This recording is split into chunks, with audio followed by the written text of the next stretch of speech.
Hello friends. चलिए आज का सेशन शुरू करते हैं।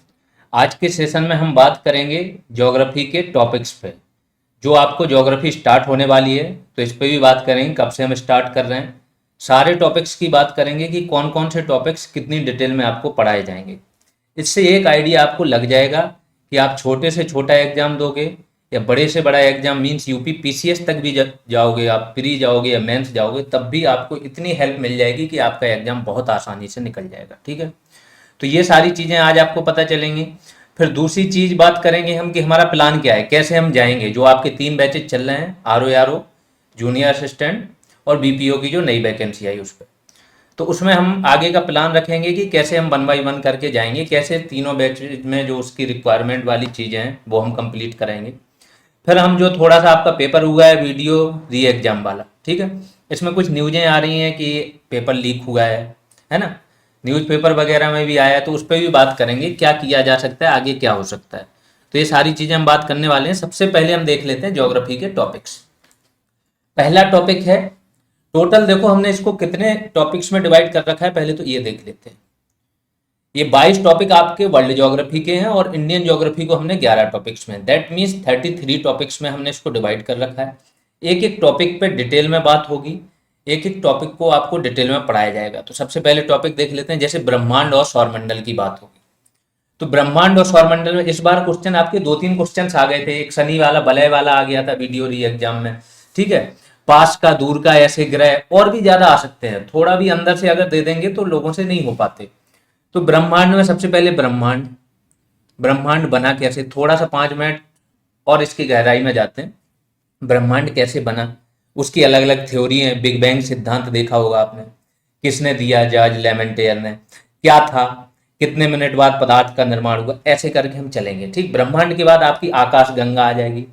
आकाश गंगा देखेंगे क्या होता है। फिर पृथ्वी जिसमें है वो आपकी मिल्की वे आकाश गंगा, वो देखेंगे वो क्या है, कैसे क्या। आकाश गंगा के बाद तारे, तारे बनते कैसे हैं। स्टार्टिंग में धूल और बर्फ के कण ही होते हैं वो, और गैस होती है उसमें।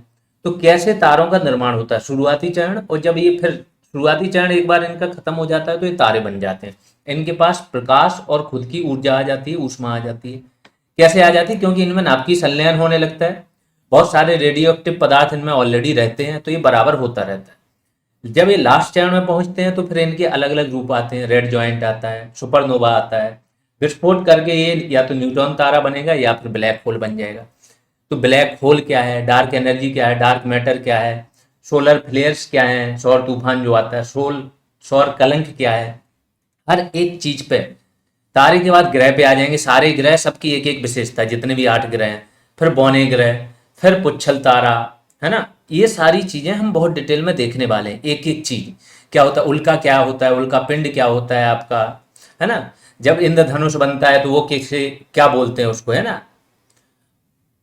तो ये सारी चीजें हम बहुत डिटेल में देखने वाले हैं ब्रह्मांड में और सौरमंडल। ऐसे ही पृथ्वी पे, जब पृथ्वी पे हो जाएगा तो परिचय, गतियां, अक्षांश और देशांतर।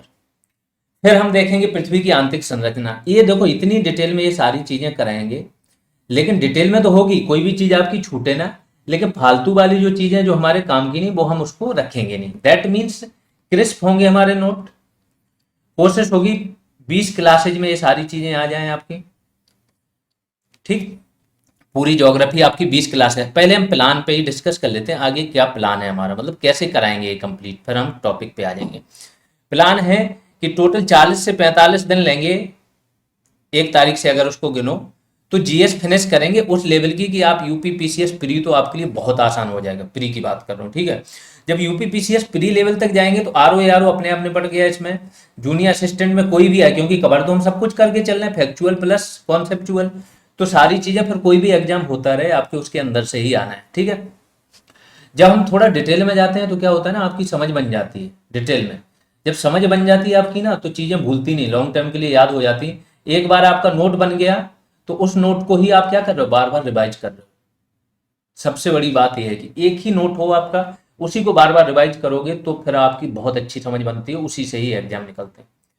अब ये चलेगा आपका 45 दिन। इसमें क्या चलेगा, 1 तारीख से आपकी ज्योग्राफी शुरू हो जाएगी। आज कितने 29, दैट मीन्स कल नहीं परसों से आपकी ज्योग्राफी शुरू होने जा रही है आर ओ बैच में।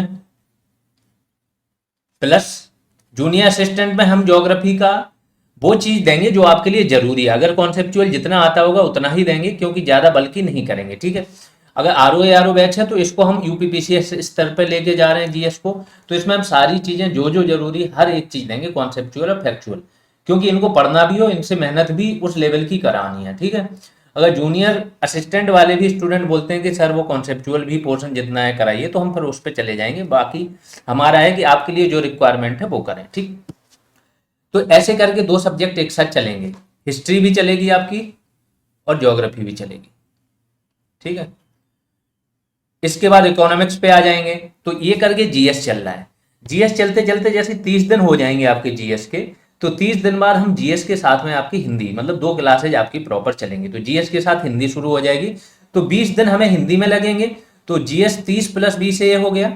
तो 30 के बाद साइमल्टेनियसली मतलब शुरू हो रहा है, दैट मीन्स अभी से अगर गिनो तो 50 दिन में आपकी हिंदी और जीएस दोनों खत्म हो जानी चाहिए, ठीक है। हिस्ट्री और ज्योग्राफी अभी चलेगा, फिर इकोनॉमिक्स चलेगा, फिर पॉलिटी चलेगा, पॉलिटी के साथ लगेगा कोई एक सब्जेक्ट और चलाना साथ में, तो एक सब्जेक्ट और चलेगा। फिर एनवायरनमेंट पढ़ेंगे, देन साइंस एंड टेक। और ये सारी चीजें इसलिए कर रहे हैं यूपी स्पेशल, कि हमने टारगेट रखा है कि 50 दिन के अंदर आपका सारा कोर्स एक बार कंप्लीट हो जाए, तो हमें इस बार करंट के लिए समय मिल जाएगा। क्योंकि वीडियो वैकेंसी में मेन चीज हुई करंट के लिए समय ही नहीं मिला, क्योंकि 40 दिन में पूरी जीएस मैथ रीजनिंग सब कुछ खत्म कराना था, वो हमने खत्म कराया, ठीक है। यहाँ जब हमें करंट के लिए समय मिल जाएगा तो बिलीव मी 10 से 15 दिन भी अगर हमने करंट करा दिया यहाँ पे, 10 दिन भी, 15 तो बहुत ज्यादा बोल दिए, तो करंट भी उतना ही आसान लगेगा जैसे जीएस अभी स्टैटिक जीएस लगी आप लोगों को, वैसे ही करंट आपको लगेगा कि सारा चीज पड़ा हुआ है। बस मेन चीज टफ वही चीज होगी ना जो चीज हमने नहीं कराई। इस पेपर से एक चीज समझ में आ गया हो, जिन लोगों को लगता है ना यहाँ से पढ़ लिया तो वहां से या बंदर होगा में उनको लग रहा था, वो सारी चीजें सामने आ गई थी, आपकी कराई गई थी, हर चीज पे बहुत ज्यादा टाइम दिया था, इसलिए सब आसान लगी थी। यहाँ पे भी जो चीजें कराई थी वो सारी आसान लगी होंगी, उसमें कोई दिक्कत नहीं हुई स्टूडेंट को। जो चीज तक नहीं पहुंची या जो चीज नहीं कराई, आप दूसरी जगह से कर रहे थे, तो वहाँ स्टूडेंट ने बताया केवल कहीं से 2-2 घंटे की पर डे करंट की क्लास करते थे, 2 से 3 ही क्वेश्चन फंसे हैं, ऐसे हुआ सीन, ठीक है। क्योंकि टीचर को जब खुद एग्जाम क्वालिफाई करने का आइडिया हो, और दूसरी चीज सबसे बड़ी चीज है कि पुरानी चीजें क्या हुई, कहाँ पे क्या होता है, उस चीज को कैच करने का आइडिया हो। ये छोटी सी माइनर मिस्टेक हो जाती है, यहाँ पे छोटी सी चीज छूट जाती है, यहाँ से क्वेश्चन बनता है, ये सब टीचर को अगर पता हो ना, तभी वो चीज सारी चीजों को लाके आपको दे सकता है। ये बहुत सारे टीचर ने सिर्फ उठाया, पीडीएफ उठाया, बोल दिया, उससे काम नहीं चलता, ठीक है। तो लास्ट में हम ये चीज़ क्यों फिनिश कराएंगे, क्योंकि करंट अफेयर्स को हमें 15 से 20 दिन भी मिल जाएंगे, तो हम इसको इस तरीके से फोड़ देंगे करंट अफेयर्स को कि ये भी आपके जीएस से ज़्यादा आसान लगेंगे करंट अफेयर्स, कहीं से भी फिर पूछता रहे। दूसरी चीज़ आपके एक माइंड में बन जाएगा, फिर दोबारा आप लाइफ में कभी करंट पढ़ना होगा ना, तो उसमें ही आपको अपडेट करना होगा, हर बार नई चीज़ नहीं रटनी होगी। फिर टास्क वगैरह आपको कुछ टाइम बाद देने शुरू हो जाएंगे, वो तो जो चलता है सुपर ग्रुप वाला, वो फंडा तो चलेगा ही चलेगा। Task, super group, topic wise MCQ, ये सारी चीज़ें आपकी चलेंगी, फुल टेस्ट वगैरह भी होते रहेंगे। क्योंकि इस बार हमें टाइम मिलेगा, 2 से ढाई महीने मिनिमम बता रहा हूँ, 3-4 महीने भी किसी एग्जाम के लिए मिल जाएंगे। तो सपोज करो आपकी तैयारी का वो लेवल हो गया ना कि आप यूपीपीसीएस मेंस भी बड़े कायदे से लिख के आओगे। क्यों लिख के आओगे, जैसे ज्योग्राफी के 2-3 टॉपिक होंगे ना, तो हम मेंस के क्वेश्चन भी आपको बताएंगे कि मेंस का एक क्वेश्चन बता दिया उस टॉपिक पे, ये ऐसे क्वेश्चन आते हैं, फिर आपसे ही उसके आंसर निकलवाएंगे कि देखो इसका आंसर आप कैसे लिखोगे जो आपने पढ़ा है उसमें से। ये आपकी जब एक थिंकिंग बन जाएगी ना, तो पढ़ने का आपका तरीका ही बदल जाएगा, ठीक है। अब आते हैं फिर से हमारी पृथ्वी परिचय, गतियां, अक्षांश, देशांतर, ये पढ़ेंगे। पृथ्वी की आंतरिक संरचना, आंतरिक संरचना में क्या आता है, सारी परतें पृथ्वी की, कौन सी परत है, परतों में एक असंबद्धता होती है, अगर किसी को पता हो, जो भी थोड़ा सा यूपीएससी तक गया हो उसको पता होगा, कोनार्ड, मोहो, रेपेटी, है ना, लेहमैन, गुटेनबर्ग, ये सारी असंबद्धताएं होती हैं। मेंटल से भूकंप कहाँ आते हैं, संवहनी धाराएं कहाँ बहती हैं, क्या है, कहाँ पे आयरन ज़्यादा पाया जाता है, कहाँ पे निकेल, फेरस, ये सारी चीज़ें, पूरी आंतरिक संरचना। जब ये आंतरिक संरचना पढ़ लोगे ना, तो आपको फिर पता चलेगा कि ये जो चट्टान और खनिज हैं कैसे बन रहे हैं। तो सारी चट्टानें, चट्टानों पे इस बार आया था कायंतिक चट्टान, ये वो आग्नेय, तो चट्टानों की आपको यहाँ से जानकारी हो जाएगी, और फिर आप इंडिया भर के जहाँ भी खनिज पाए जाते हैं ना, आप यहाँ से निकाल पाओगे कि किस जगह पे कौन से खनिज होने चाहिए और क्यों है यहाँ पे, ठीक। फिर अंतर्जात और बहिर्जात बल, ये सारे वही बल हैं जिनसे पहाड़ पर्वत बनते हैं और उनको फिर छटाई भी होती है। सारे बल पढ़ेंगे, जैसे बहिर्जात बल क्या हो गए आपके, अपछैन अपर्दन, है ना। तो अनाच्छादन वाले बल। अंतर्जात बल जो पृथ्वी के अंदर है ना, प्लेट विवर्तनिकी से जो उत्पन्न होते हैं वो सारे बल देखेंगे, भूकंप बल, पटल विरूपणी बल, ये सारे बल। फिर महाद्वीपीय विस्थापन का सिद्धांत जो अल्फ्रेड वेगनर ने दिया था, और प्लेट विवर्तनिकी थ्योरी, ये सारी चीजें देखेंगे। ज्वालामुखी देखेंगे कैसे बनते हैं, कैसे उद्गार होता है। भूकंप देखेंगे क्योंकि ये सब रिलेटेड है। और सुनामी देखेंगे, कहाँ कहाँ कौन से ज्वालामुखी पाए जाते हैं, भूकंप वाली कौन सी इंडिया में टाइप, 5 टाइप जोन में बांटा गया, टोटल 0 नहीं है, सीधा 2 से शुरू होता है, 2 3 4 5, ठीक है। तो कौन सा जोन 2 में आता है, कौन सा 3 में, कौन सा 4 में, कौन सा 5 में, कहाँ ज़्यादा खतरा है, ये सारी चीज़ें डिटेल में। फिर पर्वत द्वीप एवं हॉटस्पॉट्स, अनाच्छादन प्रक्रम, स्थल आकृतियां एवं उनका विकास। जो भी स्थल आकृतियां होती हैं अलग अलग टाइप की, पर्वत, पठार, घास के मैदान, उनका कैसे विकास होता है, दुनिया भर की सारे एग्जाम्पल्स। वायुमंडल का संगठन तथा संरचना, क्वेश्चन इससे भी आते हैं, है ना। स्ट्रेटोस्फीयर, समताप मंडल क्या है, आयन मंडल क्या है, कहाँ पे तापमान का व्युत्क्रम होता है, कहाँ पे तापमान सीधा घटता जाता है, कहाँ पे नहीं बढ़ता है, ये सारी चीजें देखेंगे। कहाँ संचार किस वाली लेयर से होता है, कैसे होता है, कैसे संचार में बाधा पड़ती है। फिर देखेंगे सूर्यातप, ऊष्मा का संतुलन और तापमान, क्योंकि इसी से ही आप देखोगे फिर सारी प्रक्रियाएं रिलेटेड हैं। आपका जो सूर्याताप है, ऊष्मा का संतुलन और तापमान, फिर वायुदाब और वायुमंडलीय परिसंचरण, क्योंकि तापमान जहाँ ज्यादा होगा वायु गर्म होगी, ऊपर उठ जाएगी, वायुदाब अपने आप कम हो जाएगा। तो सारी चीजें एक दूसरे से रिलेटेड हैं। फिर वायुमंडलीय आर्द्रता एवं वर्षण देखेंगे, बादल देखेंगे, बादलों के प्रकार देखेंगे, कौन कौन टाइप के बादल होते हैं, कैसे वर्षा करते हैं, कैसे बनते हैं। वायु राशियां, वाताक्र एवं चक्रवाती परिसंचरण देखेंगे। जलवायु वर्गीकरण एवं जलवायु प्रदेश देखेंगे, कहाँ कौन सी जलवायु पाई जाती है, क्यों पाई जाती है। विशिष्ट वायुमंडलीय परिघटनाएं देखेंगे, वायुमंडल में और भी बहुत सारी परिघटनाएं होती हैं, ठीक है, जैसे अल्नीनो हो गई, आपकी लालीना हो गई, है ना, दोलन, दक्षिणी दोलन हो गया, ये सारी घटना। महासागर बेसिन तथा समुद्री निक्षेप देखेंगे कि महासागर बेसिन है उनमें कौन कौन से संसाधन पाए जाते हैं, पॉलीमेटालिक नोड्यूल्स वगैरह, ये सारी चीजें, ठीक। फिर महासागरीय जल का तापमान, लवणता एवं घनत्व देखेंगे। इसी तापमान, लवणता और घनत्व आपका डिसाइड करेगा जो महासागरीय जलधाराएं हैं। तो महासागरीय जल का संचलन मतलब जलधाराओं की बात हो रही है, कौन सी है, ठंडी कहाँ है, गर्म कहाँ है, कौन सी है, कहाँ कैसे चलती हैं, पूरा डिटेल में। प्रवाल भित्तियां, कोरल रीफ्स कैसे बनती हैं, कितना तापमान चाहिए, 20 से 21 डिग्री सेल्सियस तापमान चाहिए, लवणता बढ़ जाए तो नष्ट हो जाती है, मतलब सारा रीजन बताएंगे, बनती कैसे है, जू जैनथाली नामक जीव होता है ना, मूंगे की चट्टान में रहता है। फिर दुनिया भर की प्रवाल भित्तियों के उदाहरण बताएंगे। ये क्वेश्चन आपका शायद आया था, इसी में भी आया था कि जो आपकी अवरोधक भित्ति है, ग्रेट बैरियर रीफ, वो कहाँ है, क्या है, ठीक। महासागरीय संसाधन, हिंद महासागर विशेष में कि हिंद महासागर में कौन कौन से महासागरीय संसाधन पाए जाते हैं। फिर इंडियन ज्योग्राफी पे आ जाएंगे, सामान्य परिचय देंगे आपको इंडियन ज्योग्राफी का, संरचना बताएंगे। उच्चावच, उच्चावच मतलब पहाड़, पहाड़ या जिसको बोलते हैं पर्वत, इसके पठार, मैदान, ये सारे उच्चावच, ऊंचाई हो, नीचाई हो, गहराई हो, है ना, रिफ्ट वैलीज वगैरह ये सब। फिर भारत की अपवाह प्रणाली एवं प्रतिरूप, यहाँ पे सारी नदियां आ जाएंगी। तो नदियां और नदियों के अलावा बाकी चीजें इधर आ जाएंगी।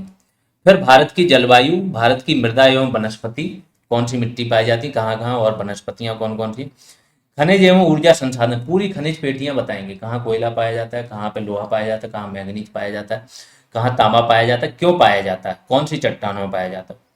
औद्योगिक उद्योग तथा औद्योगिक प्रदेश बताएंगे, भारत में बहुत सारे औद्योगिक प्रदेश हैं, ठीक है, तो वो बताएंगे कि ये प्रदेश इस विशेष उद्योग के लिए क्यों फेमस हुआ, इस उद्योग की अवस्थिति के क्या कारण थे कि यहीं पे लगे, ठीक है, वो सारी चीजों पे बात होगी। तो आपका इन सब चीजों से समझ ऐसी डेवलप हो जाएगी ना कि ये तो मैं यूपीपीसीएस की बात कर रहा हूँ, अगर सही से समझ लिया तो यूपीएससी का भी आप सारी चीजें लिख सकते हो यहाँ से। बहुत टॉप क्लास कंटेंट देंगे और टॉप क्लास पढ़ाई होगी, ऐसा नहीं कि बहुत ब्रिक आपका 400 पेज या 500 पेज का कर दिया, है ना, ये भी नहीं चलेगा। कोशिश होगी 200 से 250 पेज में ये चीज निपट जाए। आगे चलते हैं, परिवहन एवं संचार देखेंगे, जनसंख्या देखेंगे, प्रवास देखेंगे, मृदा एवं कृषि देखेंगे, भारत की जल संसाधन एवं सिंचाई देखेंगे। तो भारत की जितनी भी ज्योग्राफी आती है सब आ जाएगा इसमें। जब ये दोनों चीजें देख लें, ये ज्योग्राफी का बताया, सेम इकोनॉमिक्स का जब हम शुरू कराएंगे, पहले आपको टॉपिक दे देंगे कौन कौन से टॉपिक हम कराएंगे और कितने टाइम में करा देंगे। तो इकोनॉमिक्स का तो मेन चीज अभी फोकस क्या है आपका, इकोनॉमिक्स, ज्योग्राफी, इसके बाद आ जाएंगे हम एनवायरनमेंट पे और साइंस एंड टेक जो भी थोड़ा बहुत रह गया होगा। इस तरीके से सारी चीज़ें फिनिश हो जाएंगी, क्योंकि हिस्ट्री आपकी ऑलरेडी चल रही है, पॉलिटी आपकी बेस्ट तरीके से हो जाएगी। ठीक है, ये सारी चीज़ आगे चलते हैं। ये प्लान मैं आपसे डिस्कस कर ही चुका हूँ। अब जो अदर बैचेज हैं, ये आर ओ में बहुत डिटेल में जाने वाले हैं, क्योंकि इनको हम उस तरीके से तैयार करेंगे कि यूपी पीसीएस अगला वाला जो आ रहा है ये उसका प्री आराम से क्वालिफाई करें।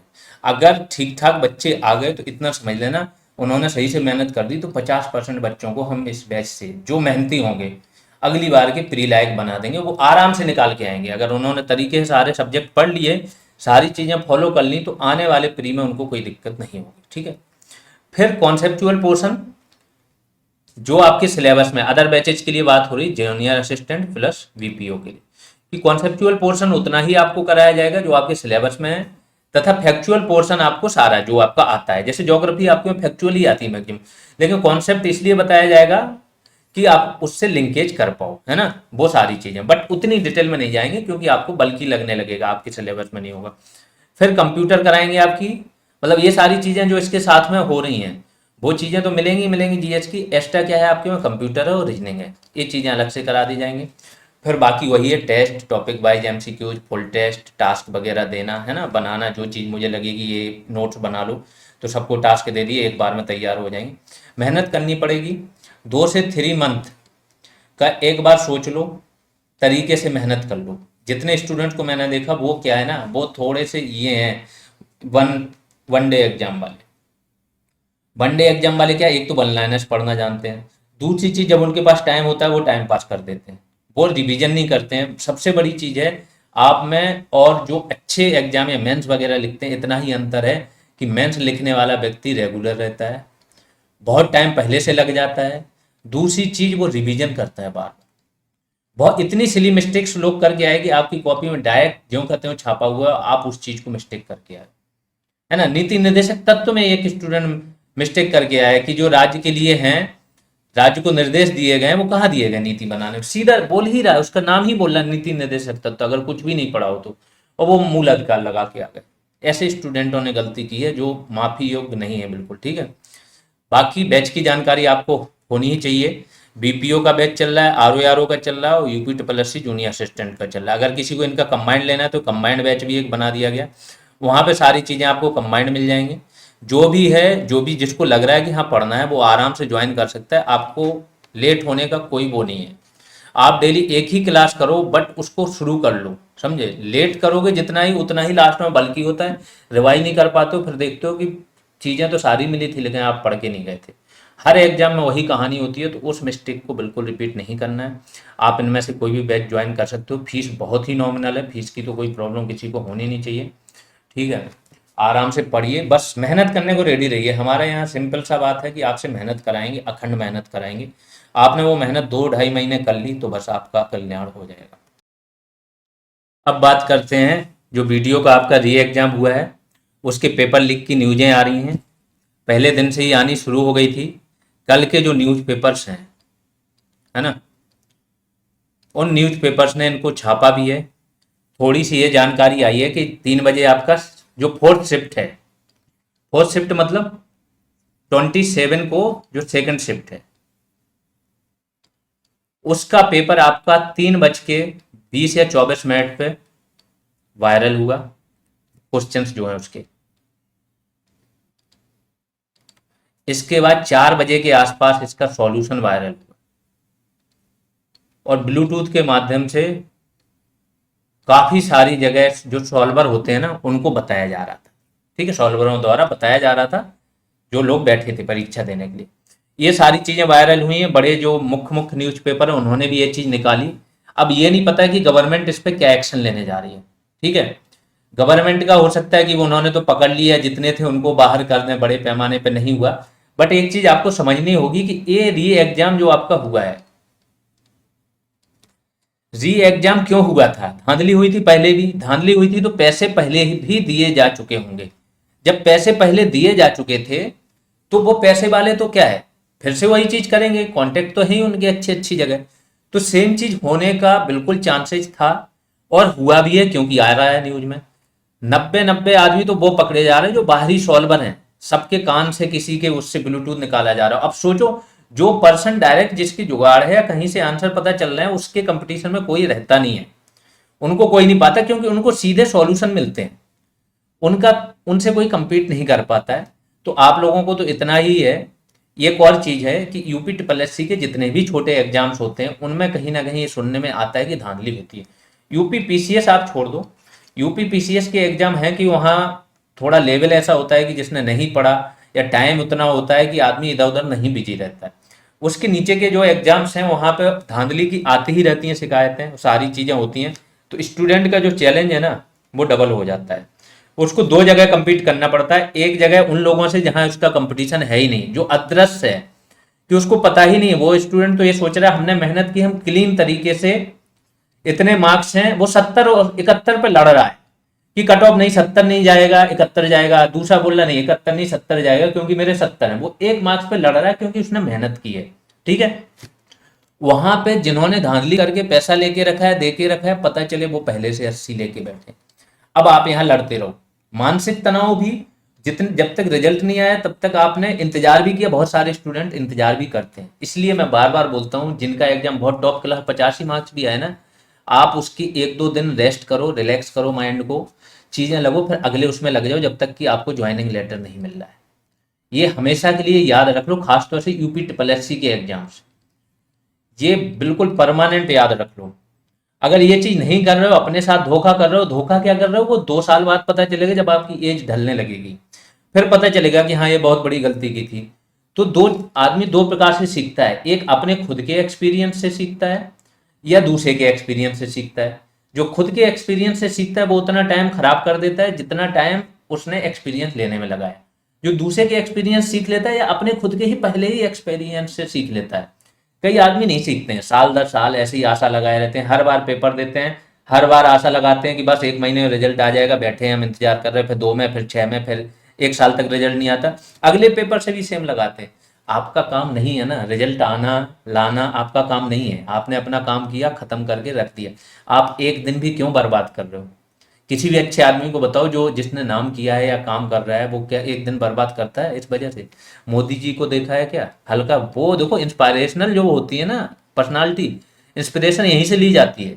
इससे आप इनसे ले सकते हो कि ये बहुत बड़ा चुनाव जीत गए, ठीक है, या चुनाव में इनकी जीत की पहले से ही एग्जिट पोल आ जाते हैं कि जीत जाना है। तो कभी देखा है क्या काम करना बंद कर दिया इन्होंने कि अपने लिए? और क्या इनको प्रॉब्लम नहीं होती? क्या लग रहा है हवाई जहाज में जाते हैं, हेलीकॉप्टर में जाते हैं तो प्रॉब्लम नहीं होती है?